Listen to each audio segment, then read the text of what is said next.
आइए आज हम लोग देखते हैं मैकेनिकल वाइब्रेशन के अंदर multi degree of freedom system. Mechanical vibration के अंदर एक टॉपिक है हमारा मल्टी डिग्री ऑफ फ्रीडम, जहाँ पे नेचुरल फ्रीक्वेंसी निकालने के लिए इस स्टोडला मेथड का हम लोग यूज करते हैं। There are so many methods to find the natural frequency of the multi degree of freedom system.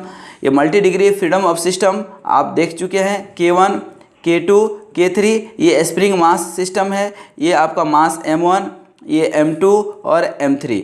The displacement is just x1, this is x2 and this is x3। That is the displacement. अब यहाँ पे जब हम ध्यान दें तो ये mechanical vibration में जो multi degree of freedom system है, इसका नेचुरल फ्रीक्वेंसी निकालने के लिए बहुत सारा मेथड हम लोग डिस्कस कर चुके हैं ऑलरेडी। तो इसमें जो मेथड्स था, एक तो इन्फ्लुएंस कोफिशिएंट मेथड था, मैट्रिक्स मेथड था और मैट्रिक्स इटरेशन प्रोसेस था। फिर उसके बाद रिले मेथड्स, ठीक ना, लैग्रेंजेज मेथड, होल्जर मेथड, उसी तरह से एक स्टोडला मेथड्स भी है। लेकिन ये Stodola method basically it is an iterative process. ये आप स्टार मार्क करके मैं लिख देता हूँ, याद रखिएगा। It is an iterative process. It is an iterative process for finding the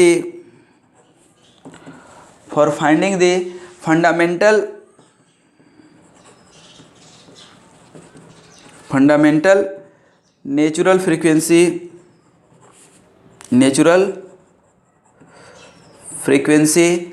of the multi degree of freedom system. ठीक है, तो इस तरह से आप इसको नेचुरल फ्रीक्वेंसी निकाल सकते हैं। कैसे निकालेंगे तो स्टेप्स एक एक करके आप देख लीजिए। First step is assume a suitable deflection curve.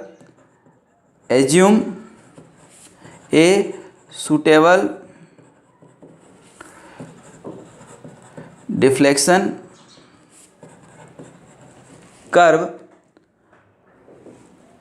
For example, let us say 3 degree of freedom. 3 degree of freedom that means कि या तो स्प्रिंग मास सिस्टम होगा या कुछ इस तरह का भी आपका सिस्टम हो सकता है।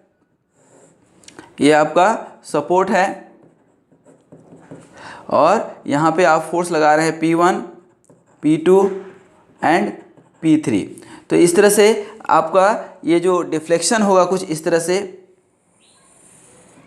ठीक है। अब इसका डिफ्लेक्शन सपोज कीजिए कि ये y1 है, ये आपका y2 है और ये क्या है, y3 है। तो इस तरह से ये आपका डिफ्लेक्शन कर्व है। अब इस डिफ्लेक्शन कर्व में आप ध्यान दीजिए तो आप एज्यूम कर लेते हैं। सबसे पहले क्या, assume a suitable deflection curve.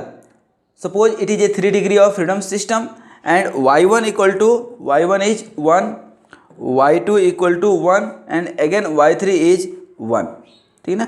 दूसरा स्टेप है इसमें find out inertia loading. Find out the inertia loading of the system. Inertia loading of the system for the deflection for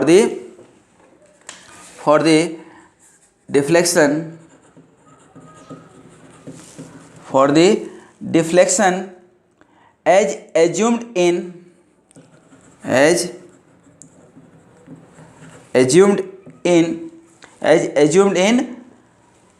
step 1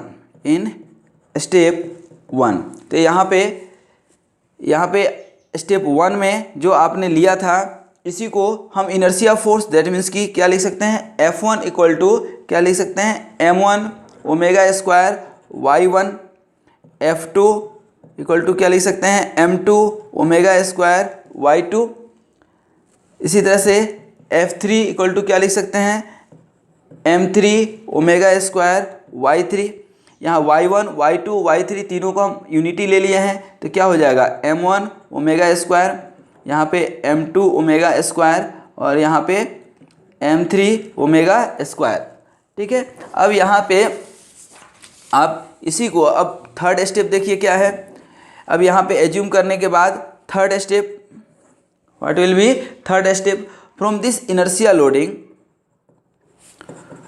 from this, अब यहाँ पे इक्वेशन नंबर हम नहीं लिखे हैं तो डायरेक्ट हम इनर्शिया लोडिंग कर देते हैं। From this inertia loading,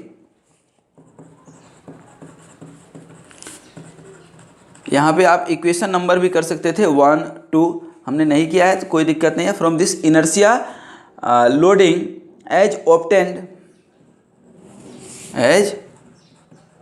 as obtained in above equation for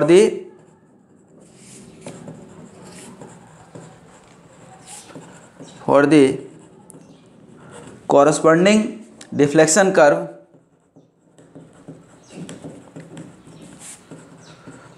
for the corresponding deflection curve, this will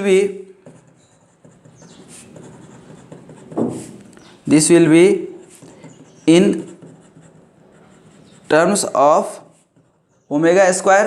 तो अब क्या हो जाएगा, ये इन्फ्लुएंस कोफिशिएंट में भी हम लोग पढ़ चुके हैं। y1 dash will be equal to f1 a11 plus f2 a12 plus f3 a13, here a11 a12 a13 is influence coefficient. उसी तरह से y2 डैश क्या हो जाएगा हमारा f1 a21 plus f2 a22 plus f3 a23, y3 dash equal to f1 a31 plus f2 a32 plus f3 a33। तो इस तरह से आप निकाल सकते हैं। यहाँ पे a11 या a12 etc are influence coefficient, ध्यान रखिएगा, इन्फ्लुएंस कोफिशिएंट, ठीक है, these are the influence coefficient. अब यहाँ पे आप ध्यान दीजिए, ये आपका निकल गया। अब आइए फोर्थ स्टेप, ये थर्ड स्टेप था। अब फोर्थ स्टेप में if the assumed deflection curve, if the assumed deflection curve y के टर्म में एज्यूम्ड किए थे, y1 y2 y3 is equal to the deflection curve of the system, is equal to the derived deflection. That means कि ये यदि आपका y1 y2 y3 जो भी आपने इधर से निकाला, ये कौन सा था आपका assumed is equal to the, if it is equal to the derived deflection, ये जो है आपका y1 डैश y2 डैश और y3 dash respectively, then the shape of the assumed curve of the section is correct. जो भी आपने assume किया है ये क्या है डेराइव्ड। तो if both are equal then the assumption is assumed, जो कर्व आपने किया है assumption is correct, then with the help of all these equation we can find the value of omega square. यदि assumption is correct then you can find omega square, that means we can find omega square। ये जो आपका omega square है वो आप निकाल सकते हैं। लास्ट स्टेप देखिए, if y1 equal to y, if y1, अब ये यदि इक्वल है तब तो ठीक है। इफ y1 या y2 या y3 is not equal to y1 dash y2 dash y3 dash respectively, that means कि y1 is not equal to y1 dash y2 is not equal to y2 dash, then the derived deflection curve, then the derived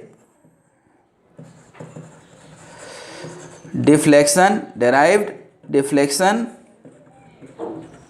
then the derived deflection curve of y1 dash y2 dash and y3 dash, y1 dash y2 dash y3 dash may be used as new starting point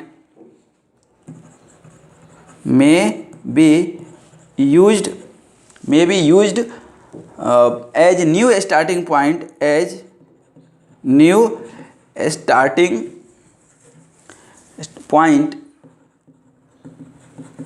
in place of,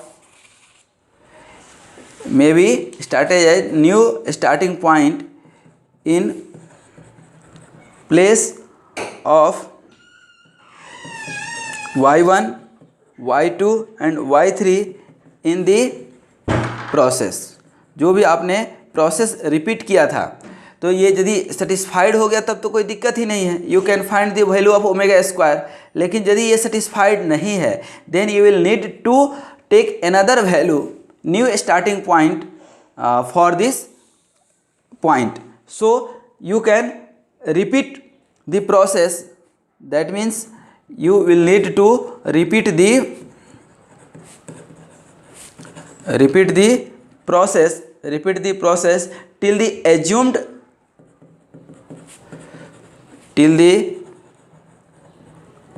assumed and derived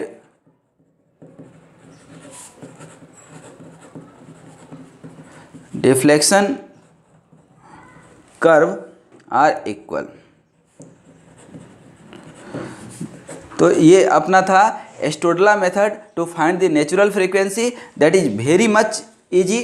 यदि आपने इसको ध्यान दिया तो एक बार मैं फिर आपको बता दूं कि ये आपका इटरेटिव प्रोसेस है, जैसे मैट्रिक्स इटरेशन प्रोसेस था, ठीक उसी तरह से ये स्टोडला मेथड भी है। और यहाँ पे आपने इसको y1, y2, y3 को यूनिटी ले लिया शुरू में, और फिर आपने इसको इन्फ्लुएंस कोफिशिएंट के हेल्प से सबसे पहले इनर्शिया लोडिंग आपने निकाल दिया। यहाँ पे इनर्शिया लोडिंग निकालने के बाद आपने इसको इन्फ्लुएंस कोफिशिएंट से डेराइव कर लिया डिफ्लेक्शन, और आप देखिए कि ये y1, y2, y3 जो आपने एज्यूम किया था, क्या वही आ रहा है डेराइव्ड में भी? यदि आ रहा है तो then well and good, just solve this equation with the help of matrix iteration process and find the value of omega square. लेकिन यदि ये इक्वल नहीं आता है, then again you will need to assume some another value of y1, y2, y3 जो ये derived निकला उसी को इनिशियल मान करके, ठीक है, जो इनिशियल पहले इसको माने थे अब इनिशियल इसको मान करके फिर इसको प्रोसेस को रिपीट कीजिए, और तब तक रिपीट करना है जब तक कि एज्यूम्ड और डेराइव्ड डिफ्लेक्शन कर्व आपका इक्वल नहीं आ जाए। तो इस तरह से आप स्टोडला मेथड का एप्लीकेशन कर सकते हैं, कहाँ पे? To find the value of natural frequency। तो thanks for watching this video, and there is no need to say subscribe, you will have subscribed, if not yet must subscribe and share with your classmate। Thank you very much।